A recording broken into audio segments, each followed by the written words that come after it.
Come on,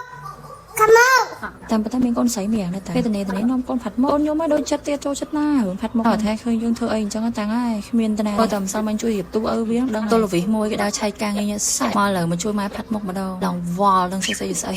ចាំមិនថាយើងយកកូនពីក្មេងទៅពេលវ័យយើងရင်ច្រើនតិចកូនវាធំតាមយើងអញ្ចឹងអាចយកកូនធ្វើពួកម៉ាក់បានឥឡូវមើលហើយទៅត្រូវស្លាប់រស់កូនហើយនឹង best friend គឺមានពីរអ្នកកូនហ្នឹងឯងរងថ្ងៃមិនឆ្ងល់ទេពេលខ្លះ